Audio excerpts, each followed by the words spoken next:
अस्सलाम वालेकुम दोस्तों, मैं हूँ शिराज अब्बास। हम शुरू कर रहे हैं कोरल ड्रॉ।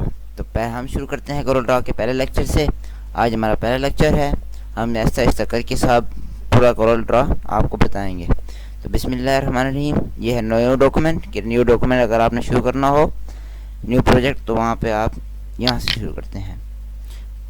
सबसे पहले हम यहाँ पे नेम लिखते हैं। नेम की पोर्शन पे हम कुछ भी लिख सकते हैं, प्रोजेक्ट का नाम भी, कुछ भी हम लिख सकते हैं। मैं लिख रहा हूँ पॉइंटर टूल, क्योंकि मैं इसमें पॉइंटर टूल के हवाले से बताऊँगा। तो आखिर में है कोरल ड्रॉ का डिफ़ॉल्ट। आपने जो डेस्टिनेशन है वो डिफ़ॉल्ट रखनी है, कस्टम रखनी है, या आप RGB रख सकते हैं। अगर आप डिफ़ॉल्ट CMYK या डिफ़ॉल्ट RGB रखते हैं तो जो कलर कोडिंग है वो आप फिर उसे चेंज नहीं कर सकते। इसलिए बेहतर होता है कि आप उसको कस्टम में ही रहने दें। यहाँ से होता है कि आपने साइज़ करना है। जो मेनली साइज़ यूज़ होते हैं वो होते हैं A4 साइज़ या लेटर। लेकिन अगर आपने कोई और साइज़ यूज़ करना है तो वो A4, A5, A6, A3, RA3, RA2 and that's all. अगर आपने कस्टम करना है कि आप चाहते हैं कि मैं अपने तरफ का साइज़ दूँ, तो आप यहाँ पे कस्टम पे लिख के 10x10 का कर सकते हैं। ये 10x10 का आ गया। उसके बाद अगर आप कस्टम नहीं करते, आप यहाँ पे A4 साइज़ करते हैं। उसके बाद यहाँ पे होता है कि आप जो साइज़ बना रहे हैं वो आपको इंचज़ में चाहिए, मिलीमीटर्स में चाहिए, पॉइंट्स में चाहिए, फीट्स में चाहिए, माइल्स में चाहिए, मीटर्स में चाहिए, किलोमीटर्स में चाहिए। अगर आप कोई छोटा सा प्रोजेक्ट बना रहे हैं तो आपको इंचज़ में रखना चाहिए। लेकिन अगर आप कोई पैनाफ्लेक्स वगैरह टाइप की कोई चीज़, बैनर वगैरह बना रहे हैं, तो आपको फीट या मीटर का रखना चाहिए। फ़िलहाल हम छोटा सा प्रोजेक्ट बना रहे थे, हम इंचज़ रखेंगे और A4 साइज़ रखेंगे। ये होता है रेंडरिंग रेजोल्यूशन। रेंडरिंग रेजोल्यूशन आपको अगर मालूम नहीं है तो ये मैं बताता चलूँ। जब हम एक्सपोर्ट करते हैं किसी पिक अपने प्रोजेक्ट को, तो वो रेजोल्यूशन उसमें मांगता है। अगर हम पहले से रेजोल्यूशन को सेट कर दें तो वहाँ पे वो ऑलरेडी सेट होती है। जब हम अभी एक्सपोर्ट करेंगे तो उस वक्त रेजोल्यूशन जो होगी वो 300 की होगी। तो अभी हम सेट नहीं करते, जब जो हमें चाहिए होगी उसके मुताबिक हम इसको सेट कर लेंगे। तो सबसे पहले अब यहाँ पे हम आए हैं। तो अब हम ये जो पेज का है हमारे पास, ये वर्टिकल है पूरा। हम चाहते हैं कि जो पेज है हमें लैंडस्केप मोड में मिल जाए, तो हम यहाँ से पोर्ट्रेट या लैंडस्केप चेंज कर सकते हैं। अगर आपने पहले इन चीज़ में ओपन कर लिया है तो डरने की कोई बात नहीं है, फिक्र करने की कोई बात नहीं है। आप यहाँ से बाद में उसे चेंज भी कर सकते हैं फीड से।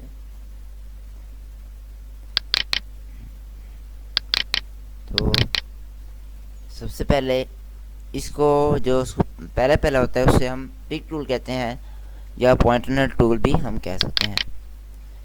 इसके साथ होता है free hand pick, free transform. ये थोड़ा सा मुश्किल होता है और हाईली होता है, इसलिए अभी हम सिर्फ आपको पिक टूल या पॉइंटर टूल ही बताएंगे। ये मैंने ड्रॉ किया है एक रेक्टेंगल। ये बगैर मैंने रेक्टेंगल बगैर कोई बटन दबाए ड्रॉ किया है। तो ये यहाँ पे इसका साइज़ व लेंथ और वेड्थ इसकी मुख्तलिफ है। अगर मैं चाहता हूँ कि जो मैं बनाऊँ तो उसकी लेंथ और वेड्थ बराबर हो, तो उसके लिए मैं कंट्रोल और शिफ्ट दबाकर रेक्टेंगल को ओपन करूँगा। ये देखें आप,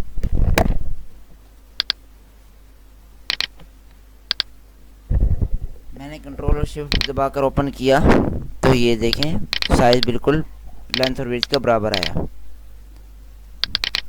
अगर मैं लेंथ और विड्थ को बराबर नहीं करता, चुनना चाहता, तो मैं बगैर कंट्रोल या शिफ्ट दबाए इसको कर लूँगा।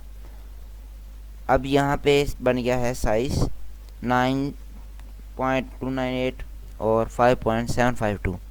मैं चाहता हूँ कि मेरे पास हो 10/5 का, तो मैं यहाँ पे 10 और यहाँ पे 5 लिख के जब एंटर करूँगा तो ये मेरे पास 10/5 का आ जाएगा। उसके बाद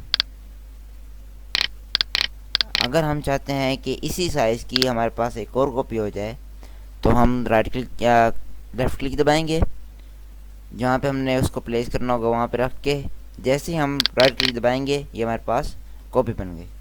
दोबारा से देखें, कंट्रोल क्लिक दबाया, लेफ़्ट क्लिक जहाँ पे रखना है वहाँ पे रख के राइट क्लिक दबाया तो ये पेस्ट हो गई।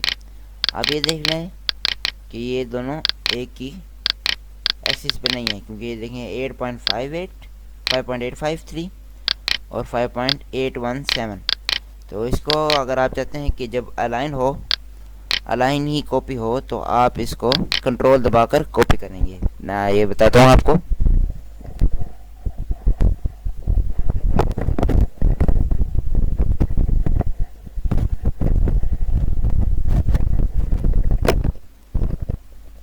आप कंट्रोल दबाकर इसको जिधर ले जाना है उधर ऊपर, या इधर साइड पर ले जाना है साइड पर, नीचे ले जाना है नीचे दबा ले जाकर जैसे ही राइट क्लिक दबाएंगे ये अलाइन हो जाएगी। क्योंकि ये देख लें इसकी एक्स एक्सिस जो है वो इक्वल है, ये देख लें। दोबारा से देखें,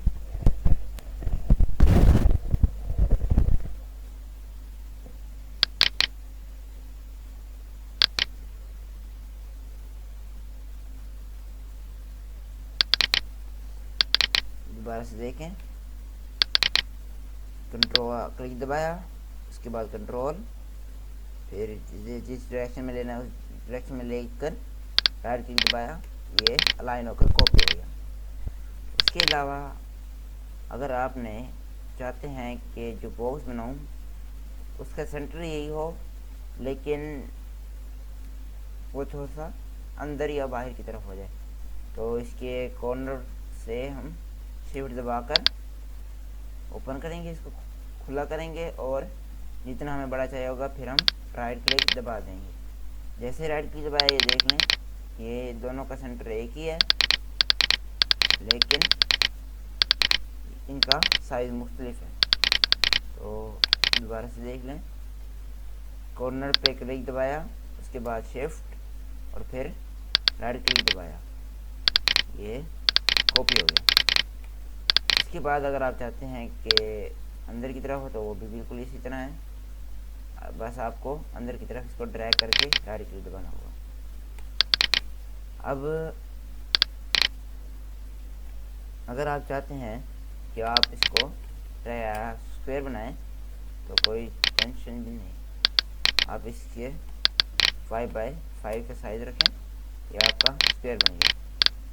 इसको भी हम ऐसे कॉपी करके पेस्ट कर दिया, इसको फिर से हमने कॉपी करके पेस्ट कर दिया।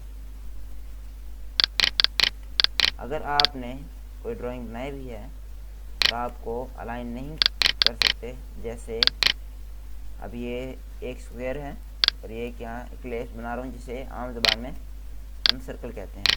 आप चाहते हैं कि जो इसका सेंटर हो वो दोनों का अलाइन हो, तो आप दो इसके तरीके होते हैं। अगर ये इस जगह पर है तो इसको हम वर्टिकली अलाइन करेंगे, उसके लिए हम पहले इसको सेलेक्ट करेंगे, फिर शिफ्ट दबाकर इस पर क्लिक करेंगे, ये दोनों सेलेक्ट हो गए। जैसे हम सी दबाएंगे ये दोनों अलाइन हो जाएंगे। ये मैंने किया है सर्कल के सेंटर पर अलाइन। लेकिन अगर आप चाहते हैं कि रेक्टेंगल स्क्वायर जो है वो अपनी जगह पर रहे बट जो इक्लिप्स है वो स्क्वायर के सेंटर पर आ जाए, पहले आप इक्लिप्स को सेलेक्ट करेंगे, उसके बाद आप स्क्वायर को सेलेक्ट करेंगे और सी दबाएंगे तो ये दोनों अलाइन हो गए।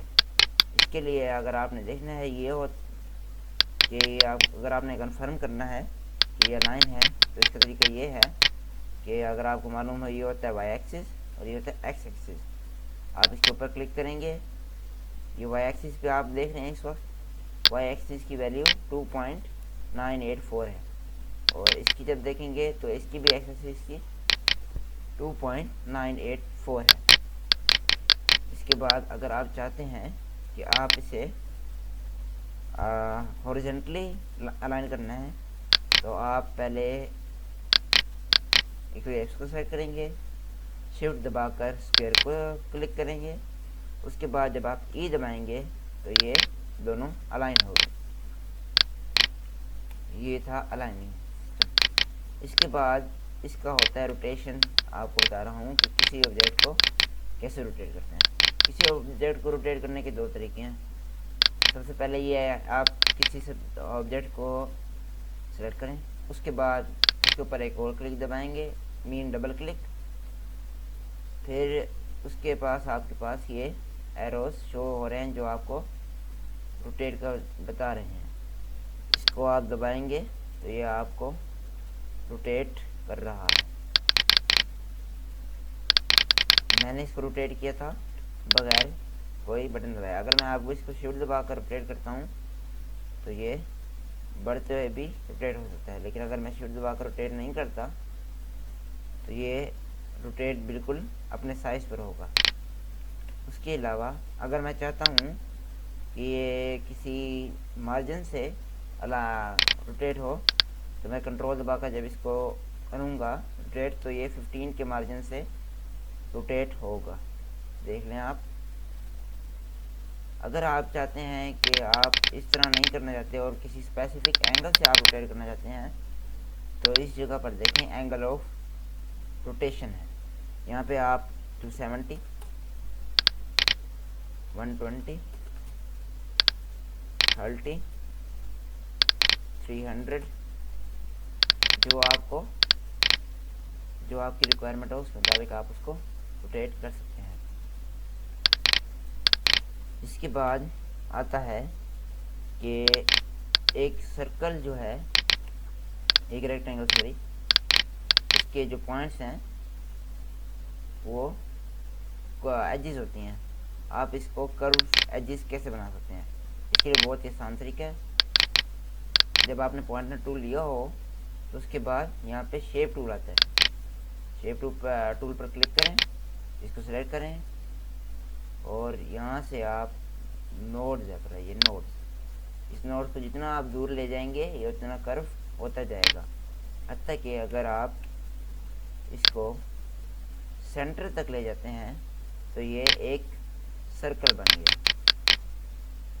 ये हमने शुरू किया था रेक्टेंगल से, फिर स्क्वायर बनाया और फिर हमने इसको शक्ल दे दी एक इक्लिप्स में। इक्लिप्स की 3 टाइप्स होती हैं यहाँ पे जो कोलोड्रामा में बताई गई हैं। सबसे पहले तो ये एक इक्लिप्स है, इसकी एक टाइप इक्लिप्स है, दूसरी टाइप इसकी पाई है और तीसरी टाइप आर्क है। पाई होता है जो इस टाइप का कुछ हो, जो एंगल आप वो बता रहे हैं ये आपको एंगल मेजर करने के लिए, अगर आप ये चाहते हैं कि आपको ये पता हो कि यहाँ इस पॉइंट से यहाँ से लेकर इस पॉइंट तक कितने एंगल हैं, ये कितने एंगल का डिग्री एंगल्स हैं, तो आप यहाँ से देखते हैं। यहाँ पे 270 डिग्री दिया हुआ है। अगर मैं यहाँ से 10 डिग्री करता हूँ तो ये देखें बिल्कुल छोटा सा बन गया। अगर आपने ये चेक करने के पहले वही जो आपने बनाया था वो 270 डिग्री था, 270 जैसे ही आप इंटर करेंगे वही शेप आपके पास दोबारा आ गई। उसके बाद अगर ये जो 270 बताए गए हैं वो ये बताए गए हैं एंटी क्लॉकवाइज। अगर आप चाहते हैं कि मैंने क्लॉकवाइज मेरे एंटी क्लॉकवाइज 360 हो, बट जो एंटी क्लॉकवाइज है वो मेरा 120 हो, तो आप यहाँ से भी कर सकते हैं। उसके बाद अगर आप चाहते हैं कि जो गैप आए, मिसाल के तौर पर यहाँ पे 270 है, जो आप चाहते हैं कि ये जो गैप है ये 30 डिग्री का या 40 डिग्री का या किसी स्पेसिफिक डिग्री का हो, तो आप इसका ये एक तरीका है कि यहाँ से 360 माइनस वो डिग्री आप लिखेंगे जो आपको गैप चाहिए जिस डिग्री का। मैं फ़र्ज़ कर लें मैं चाहता हूँ 30 डिग्री का गैप, तो मैं यहाँ लिख रहा हूँ 360 माइनस 30 इक्वल टू 330, तो ये 330 का डिग्री का बन गया। मतलब कि इस नोड से चक्कर खाकर इस नोड तक आए तो 330 डिग्री का होता है, तो जो गैप है वो सिर्फ और सिर्फ 30 डिग्री का है। उसके बाद होता है आर्क। आर्क भी ऐसे होता है, लेकिन इसके अंदर जो टाइम, जिसको आप रेडियस कहते हैं, इसको हम, या इस पॉइंट को, इस लाइन को हम रेडियस कहते हैं, या रेडियाई। अगर आप चाहते हैं कि रेडियाई के बगैर आपके पास ऐसा सर्कल हो तो उसको हम आर्क कहते हैं। आर्क का भी यही तरीके है, आप कितने का गैप रखना है, 360 माइनस 120।